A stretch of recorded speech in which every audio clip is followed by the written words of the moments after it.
नमस्कार दोस्तों, मैं शिवम आप सभी का स्टेपिंग स्टोन पर स्वागत करता हूं। रिसेंट में यूएस नेवी के द्वारा अपनी दो वॉरशिप्स को ताइवान स्ट्रेट से गुजारा गया, जिसको लेकर के चाइनीज जो ईस्टर्न थिएटर कमांड है उसके द्वारा कहा गया कि हम यूएस के इन दोनों वॉरशिप्स को प्रॉपर मॉनिटर कर रहे हैं और यदि इन दोनों वॉरशिप्स के द्वारा किसी भी प्रकार का प्रोवोकेशन किया जाता है तो हमारी जो नेवी है वो इसका मुंह तोड़ जवाब देने के लिए खड़ी है। जहां एक टाइम चाइना के द्वारा कहा जाता था कि जो यूएस की नैन्सी पेलोसी हैं, यदि इनकी विजिट ताइवान को होती है तो हम जो है इनके प्लेन को रास्ते में ही शूट डाउन कर देंगे। लेकिन प्रेजेंट टाइम का अगर केस देखते हैं, जो चाइना का गुस्सा था वो काफी ठंडा दिख रहा है, क्योंकि जो एग्रेशन इन्होंने तब दिखाया था अगस्त के स्टार्टिंग में, अब जो है वो काफी ज्यादा बदल चुका है। जहां पहले से ही फायर करने का मोड था, वो अब कहा जा रहा है कि यदि कोई प्रोवोकेशन वाली हरकत होगी तो हम जो है उसके रिटेलिएशन में जवाब देंगे। और साथ ही साथ अगर देखा जाए तो यूक्रेन और रसिया वॉर के बाद अगर किसी रीजन में सबसे ज्यादा टेंशन है तो वो बेसिकली आपके ताइवान स्टेट में टेंशन है, जहां पर एक तरफ चाइना है और दूसरी तरफ आपका ताइवान है। और इसी बीच में यूएस के द्वारा अपनी दो वॉरशिप्स को यहां से गुजारा गया। तो इसके पीछे के क्या मायने हैं, इसके बारे में आज हम प्रॉपर डिस्कस करने वाले हैं। साथ ही साथ विजिट को लेकर के ताइवान में क्या चर्चा थी और चीन इतना ज्यादा क्यों एग्रेसिव हुआ यूएस को लेकर के, हम इन सब के बारे में इन डेप्थ में एनालिसिस करने वाले हैं। लेकिन उसके पहले यदि आप इस चैनल पर नए हैं सो प्लीज चैनल को सब्सक्राइब कर लीजिए और वीडियो को लाइक करना मत भूलिएगा। नाउ हम स्टार्ट करते हैं।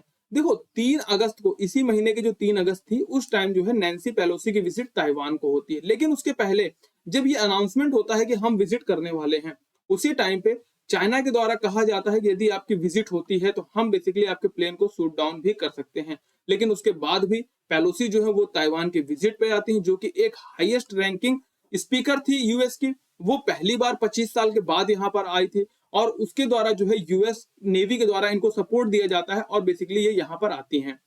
अपनी विजिट खत्म करने के बाद जब नैन्सी पेलोसी वापस जाती हैं तो 4 अगस्त से लेकर के 7 अगस्त तक चीन के द्वारा ताइवान स्ट्रेट के इर्द गिर्द या ताइवान के चारों तरफ घेर करके मिलिट्री ड्रिल जो है हैवी तरीके से स्टार्ट कर दिया जाता है और फिर इस ड्रिल को जो है 10 अगस्त तक बढ़ा दिया जाता है। इस तरीके से लग रहा था कि एक टाइम जो है चाइना पूरी की पूरी तरीके से ताइवान पर अटैक कर देगा, लेकिन वो सिर्फ ड्रिल करके ये दिखाना चाहता था कि हम जब चाहेंगे तब ताइवान को अपने में मिला लेंगे और ताइवान को बचाने के लिए कोई नहीं आएगा। इसी टाइम पे बेसिकली जापान का जो एक्सक्लूसिव इकोनॉमिक जोन वाला रीजन था, उस रीजन में भी 5 बैलिस्टिक मिसाइल्स को चाइना के द्वारा दाग दिया जाता है। यहाँ पर बात होती है और फिर उसके बाद जो है चाइना का एग्रेशन कम होता है, फिर जो है ये ड्रिल थोड़ी कम कर दी जाती है। लेकिन उसके बाद यूएस के द्वारा अपने दोबारा जो इनके कांग्रेसनल्स हैं या फिर जो कांग्रेस मेंबर थे उनका द्वारा जो है ताइवान की सेकंड विजिट कराई जाती है, वो भी कब, 15 अगस्त को। ठीक, ये विजिट होने को लेकर के फिर से चाइना के द्वारा थोड़ा एग्रेशन दिखाया जाता है। वहीं जो यूएस है या फिर जो अन्य नेशंस थे वो बेसिकली ताइवान के सपोर्ट में आ रहे थे कि हम ताइवान की सॉवरेनिटी को सपोर्ट करते हैं, और जो चाइना है वो बेसिकली इनकी सॉवरेनिटी को चैलेंज करता है कि आप जो है हमारे ही पार्ट हैं।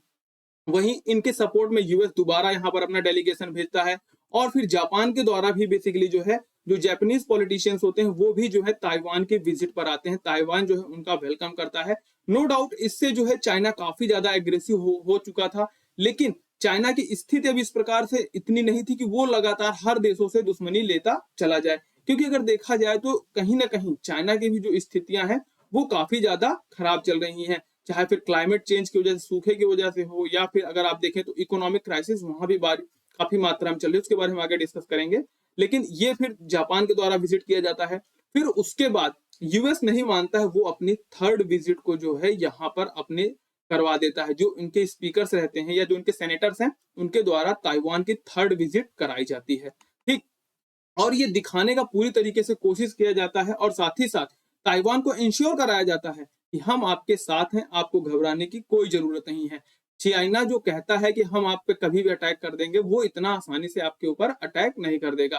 ठीक, तो ये तो रहा पूरा का पूरा घटनाक्रम कि किस प्रकार से चाइना के द्वारा अपना एग्रेशन दिखाया गया कि हम ताइवान की सॉवरेनिटी को चैलेंज करते हैं। वहीं ताइवान की सॉवरेनिटी को सपोर्ट में यूएस जापान के द्वारा लगातार यहाँ पर अपने डेलीगेशंस भेजे गए। लगभग ये पहली बार है कि जब एक महीने के अंदर यूएस के 3 डेलीगेशंस जो हैं वो ताइवान के विजिट पर आए हैं, जिसको लेकर के चाइना काफी ज्यादा नर्वस है। और इसी बीच में अभी अगर आप देखें तो 28 अगस्त का ब्लूमबर्ग का ये बेसिकली आर्टिकल है जिसमें बताया गया कि यूएस की 2 वॉरशिप पहली बार ताइवान स्ट्रेट में आती हैं, जो कि नैन्सी पेलोसी की विजिट के बाद पहली बार ऐसा हुआ है। और इसको लेकर के चाइना जो है बेसिकली नो डाउट काफी ज्यादा गुस्सा हुआ होगा, लेकिन अब वो जो है अपने पूरे के पूरे एग्रेशन को हटा करके ये कह रहा है कि हमारी जो मिलिट्री है वो आपकी वॉरशिप्स को बेसिकली फॉलो कर रही है। वहीं अगर देखा जाए इन वॉरशिप्स का क्यों बेसिकली जो यूएस है उसके द्वारा इन वॉरशिप्स को इस स्टेट में भेजा गया, देखो होता क्या है कि जो यूएस है वो बेसिकली कहता है कि हम इंटरनेशनल जो वाटर लॉज हैं उसके द्वारा बेसिकली फ्रीडम ऑफ नेविगेशन के सपोर्ट में अपनी शिप को कहीं से भी गुजार सकते हैं। कहने का मतलब जो एक्सक्लूसिव इकोनॉमिक जोन होता है वहां से जो है हम अपनी शिप्स को गुजार रहे हैं। कहने का मतलब जैसे ये आपके मेन लैंड है तो यहाँ से 12 नॉटिकल माइल तक तो आपका मेन रीजन होता है, ठीक है। इसके रीजन में अगर कोई भी शिप आती है तो वो बिना आपके परमिशन के नहीं आती। वहीं 200 नॉटिकल माइल तक जो रीजन होता है उसे एक्सक्लूसिव इकोनॉमिक जोन कहा जाता है, ठीक। तो इस रीजन में आप माइनिंग कर सकते हो, इसके रिसोर्सेज को यूज कर सकते हो, लेकिन नेविगेशन के लिए इस पूरे के पूरे रीजन को स्वतंत्र रखा जाता है कि यहाँ से कोई भी शिप आ सकती है। सो इसी को कहते हुए यूएस के द्वारा कहा गया कि हम फ्रीडम ऑफ नेविगेशन को सपोर्ट करते हैं और जो इंडो पैसिफिक वाला रीजन है उसमें ये जो फ्रीडम ऑफ नेविगेशन है इसके सपोर्ट में हम जो है अपनी नेवी को कहीं से भी गुजार सकते हैं एक्सक्लूसिव इकोनॉमिक जोन वाले रीजन से। वहीं अगर बात की जाए तो जो चाइना और ताइवान है इसके बीच का जो विड्थ अगर आप देखें तो 180 माइल ही आपको मिलेगा, ठीक है ना। तो इस पूरे के पूरे दूरी को बेसिकली अगर देखा जाए तो इसके बीच से जो है यूएस की इन दोनों वॉरशिप्स को गुजारा गया, जिसका एक का नाम था बेसिकली यूएसएस एंटीटम और दूसरे का नाम था चांसलॉर्सविल। अगर यूएसएस की बात की जाए तो इसका मतलब होता है यूएस शिप, ठीक ना। तो पहली तो आपकी एंटीटम थी जिसके द्वारा यहाँ पर दोनों एक एंटीटम हो गई और दूसरी कौन सी हो गई आपकी चांसलॉर्सविल। तो इन दोनों के द्वारा जो है यहाँ पर भेजा गया और ये दिखाया गया कि हम बेसिकली ताइवान के सपोर्ट में हैं। वहीं ऐसा नहीं है कि ये खाली शिप्स हैं, अगर आप देखें तो आगे यहाँ पर बेसिकली देख लीजिए ये कैनन लगी हुई है, ये बेसिकली मिसाइल गाइडेड पूरे के पूरे क्रूजर है। जो ये पूरे की जो वॉरशिप्स हैं इनकी दोनों, ये दोनों एंटीटम हो चाहे चांसलॉर्सविल हो, ये दोनों जो है मिसाइल गाइडेड हैं। ये आप ये कह सकते हो कि एक तरीके से युद्ध का पूरा आगाज ही हो सकता है अगर कुछ भी एक्शन हो। लेकिन अब अगर देखा जाए तो चाइना का जो रवैया है वो काफी सॉफ्ट होता जा रहा है। उसके पीछे का अगर हम रीजन समझे, क्योंकि देखो स्टार्टिंग में चीन जिस प्रकार से एग्रेसिव होकर के यूएस को कह रहा था कि हम आपके बेसिकली प्लेन को ही शूट डाउन कर देंगे, लेकिन अब जो है प्रेजेंट टाइम में अगर देखा जाए तो उसके द्वारा कहा जा रहा है कि हमारी जो ईस्टर्न थिएटर कमांड है वो आपके पूरे के पूरे वॉरशिप्स को मॉनिटर कर रही है कि यदि आपके द्वारा कोई भी प्रोवोकेटिव एक्शन किया जाता है तो हम जो है उसको रिटेलिएशन में उसके जवाब देंगे, ठीक ना। तो ये तो रहा पूरा का पूरा मुद्दा। बहरहाल दोनों शिप्स जो हैं इस स्टेट से गुजर चुकी हैं, लेकिन अभी जो है किसी भी प्रकार का टेंशन आगे नहीं बढ़ा हुआ है। एंड आई विश कि इस पूरे के पूरे रीजन में पीस एंड हार्मनी मेंटेन रहे, किसी भी प्रकार का एग्रेशन ना हो, क्योंकि पूरा अगर ग्लोबल देखा जाए, पूरा विश्व देखा जाए तो ऑलरेडी यूक्रेन और रसिया वॉर की वजह से काफी ज्यादा प्रभावित हो चुका है। और वहीं अगर एक वॉर एशिया में भी स्टार्ट हो गई तो नो डाउट पूरा का पूरा जो ग्लोबल है वो काफी ज्यादा मंदी की ओर आगे बढ़ जाएगा। वहीं अगर इसके ओवरऑल अगर हम इम्पैक्ट को समझने की कोशिश करें कि चीन के द्वारा अपने जेस्चर्स को इतना स्लो क्यों कर दिया गया या इतने एग्रेशन को इतना कम क्यों कर दिया गया, तो उसका रीजन देखो एक समझने की कोशिश करते हैं। ये हमारा चाइना, ये हमारा क्या कह सकते हैं कि पूरी दुनिया का चाइना जो सबके लिए एक द्वारा सिरदर्द का काम कर रहा है, ठीक। तो ये चाइना हो गया, ये ताइवान हो गया, ठीक। चाइना के द्वारा बेसिकली ताइवान को लेकर के एक्शन रिटेलिएशन किया गया कि हम जो है आपको अपने अंदर मिला लेंगे। उसी बीच में जो है चाइना के द्वारा जो है अपनी बैलिस्टिक मिसाइल्स को जापान के टेरिटोरियल वाटर में रख दिया गया और फिर ताइवान से बेसिकली इनका टेंशन बढ़ गया, ठीक। ये दोनों रीजन हो गए। इंडिया के साथ अगर यहाँ पर देखें जो हमारा LAC वाला रीजन है वहां पर काफी ज्यादा क्लैशेस चल रहा है, ठीक। और अगर देखा जाए तो हिमाचल प्रदेश में रिसेंट में वज्र प्रहार करके बेसिकली जो युद्ध अभ्यास होता है यूएस और इंडिया के द्वारा कंडक्ट किया गया।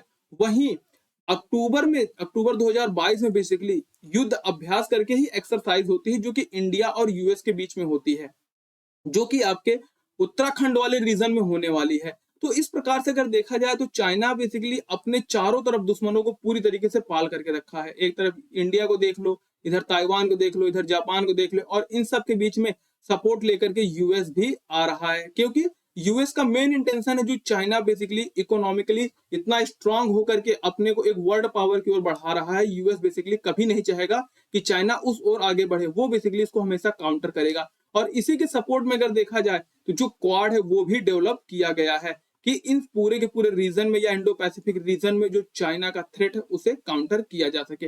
अब चारों तरफ से चाइना के द्वारा बेसिकली कहा जाए तो ऐसा निवाला निकला गया है जो ना अंदर जा रहा है ना बाहर आ रहा है, और इसी को देख करके जो है बेसिकली चाइना शांत हो चुका है थोड़ा बहुत कह सकते हैं। क्योंकि एक तरफ देखा जाए तो यहाँ पर बेसिकली अगर आप देखो तो क्लाइमेट चेंज की वजह से सूखा चल रहा है, जिसकी वजह से काफी ज्यादा यहाँ दिक्कतें आ रही हैं।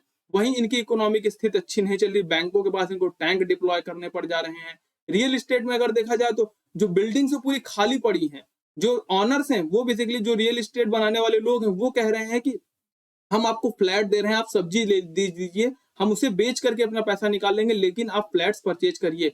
लेकिन उसके बाद भी वहां के लोग कोई भी जो है वो उन फ्लैट्स को परचेज नहीं करना चाहते। तो ओवरऑल अगर आप कहें तो चाइना की स्थिति इस समय उतनी अच्छी नहीं चल रही है। दैट्स वाई चाइना का जो एग्रेशन है यूएस के प्रति वो थोड़ा कम दिखाई दे रहा है। सो ये सब तो रहा इस पूरे के पूरे डिस्कशन के बारे में। आगे जो भी डेवलपमेंट्स होगी उसके बारे में हम डेप्थ में डिस्कस करेंगे। मिलते हैं नए सेशन के साथ।